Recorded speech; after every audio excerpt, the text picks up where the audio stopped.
E aí, pessoal, bem-vindos a mais essa análise trazida para vocês pela Ford College. Bom, na nossa última lição sobre síntese e comparação de diferenciais, a gente viu como as escolhas de arquitetura realmente moldam uma blockchain no mundo real, né? Hoje a gente vai abrir a planta de engenharia e olhar direto sob o capô. Nosso foco? Definir as métricas-chave de desempenho.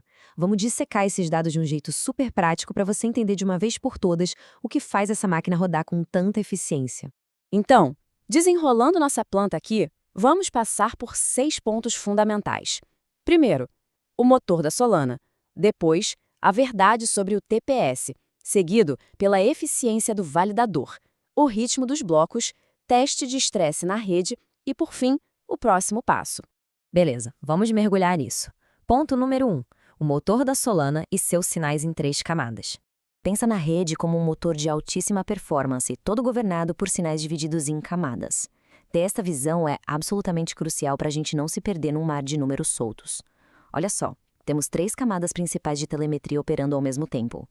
Lá na base, a gente tem a telemetria instantânea do protocolo. É o nível microscópico da coisa, lidando com os slots e a latência da rede minuto a minuto.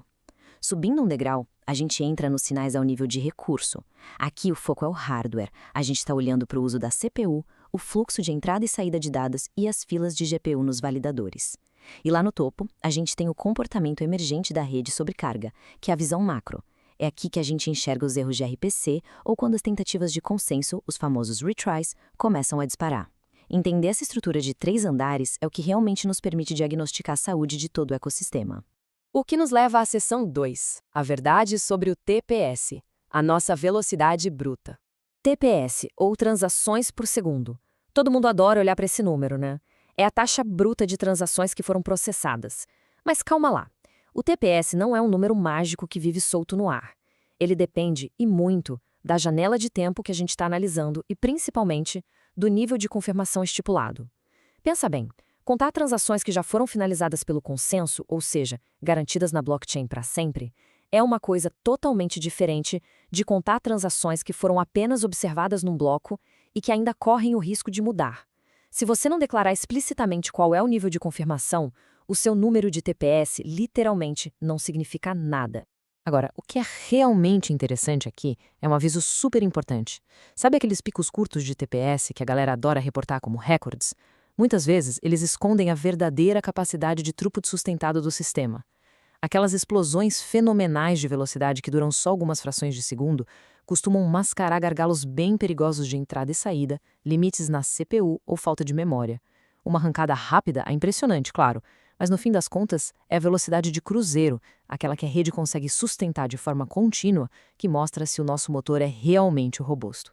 E falando em motor, vamos para a seção 3, eficiência do validador e a otimização de recursos. Aqui a gente vai medir a potência do nosso sistema. A eficiência do validador é uma métrica composta. Basicamente, ela mostra o quão bem a máquina consegue pegar os recursos de hardware do host e transformar isso em progresso real do protocolo. Para ficar mais fácil de entender, imagina o seguinte: ter um uso de CPU batendo 100% sem otimizar entrada e saída de dados é literalmente como você está numa Ferrari, acelerando o motor ao máximo, mas completamente parado no engarrafamento. Faz um barulho absurdo, queima uma energia danada, mas o sistema simplesmente não sai do lugar. Um validador eficiente de verdade transforma o uso dos recursos no avanço dos slots, sem desperdiçar esforço. Bom, avançando para a seção 4, o ritmo dos blocos ou o motor em total sincronia. Pensa no tempo dos blocos como a correia dentada desse motor, garantindo que tudo funcione exatamente na ordem certa. E isso ilustra brilhantemente uma dualidade super importante nas métricas de tempo. De um lado, a gente tem a média e a mediana, que demonstram aquela responsividade regular do dia a dia, indicando o tempo típico de um slot. Mas, do outro lado, o cenário muda e a gente encontra a latência de cauda. Ela aponta para aqueles atrasos raros, mas absurdamente severos causados por falhas de propagação na rede. Avaliar só a média é tipo dizer que o trânsito da estrada está ótimo, porque a velocidade média é de 80 por hora, ignorando completamente que alguém ficou paralisado por 4 horas devido a um bloqueio. A latência de cauda é o que realmente acaba com a experiência do usuário, sabe? Vamos para a seção 5? Chegou a hora do nosso teste de colisão, teste de estresse na rede e a confiabilidade sob carga. O que acontece quando a carga de uso dá um salto gigantesco do nada, ou quando os validadores deixam de ser eficientes? o painel de instrumentos começa a piscar imediatamente. Os primeiros sinais de alerta são super claros. Você vai ver um aumento nas taxas de erro dos servidores RPC, o número de retries de consenso vai começar a disparar, chovem retransmissões de votos e, claro, a variância nos tempos de bloco que a gente acabou de falar vai lá para as alturas. O protocolo te avisa muito antes de parar, a gente só precisa ter a habilidade de olhar para os mostradores certos. Então, o ponto crucial é exatamente essa ideia aqui. Prefira sempre indicadores correlacionados ao invés de métricas isoladas. Um diagnóstico profissional nunca acontece olhando para um único número num gráfico. É como montar um quebra-cabeça gigante. A gente precisa combinar os sinais do protocolo, do hardware e da rede ao mesmo tempo. Uma métrica trabalhando sozinha pode te enganar direitinho, mas um grupo de métricas mostra o quadro real com precisão. Para solidificar isso, vamos conectar os pontos através de uma lógica de diagnóstico prático. Imagina que você vê um pico super curto de atividade e depois uma queda brusca. A causa provável? É um tráfego em rajada gerando sobrecarga nos RPCs. A interpretação prática diz que a sua capacidade está severamente restrita por gargalos de entrada e saída. Em outro cenário, se você notar um aumento na cauda dos tempos de bloco, isso grita atrasos de propagação na rede. A gente logo precisa investigar as conexões e como os líderes estão sendo escalonados. E por fim, CPU no limite máximo acompanhado de um monte de retries, isso é contenção de recursos físicos, com certeza. Conectar essas observações te leva direto para a causa real do problema. E isso nos traz para a nossa última parte, seção 6, o próximo passo, medindo a realidade.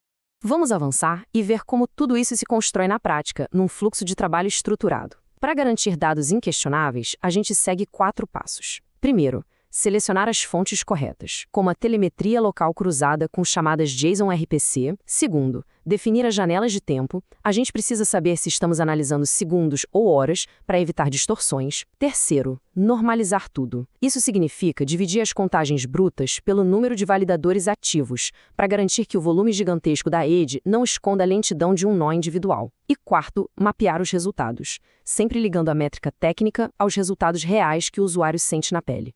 Pular qualquer um desses passos é o caminho mais rápido para tirar uma conclusão totalmente furada.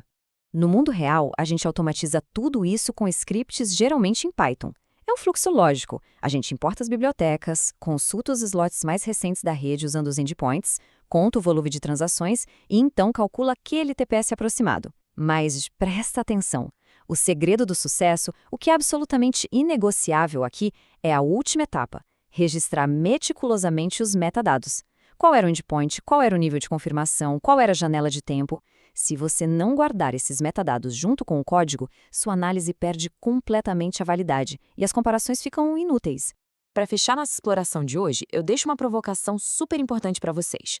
Quais endpoints e validadores vão servir como a sua base de controle sólida na nossa próxima lição sobre coletando e interpretando dados de desempenho? Fica aí a reflexão.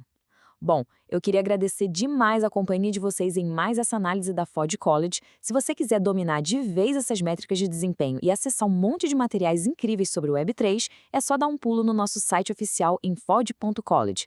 A gente se vê por lá e até a nossa próxima investigação estrutural.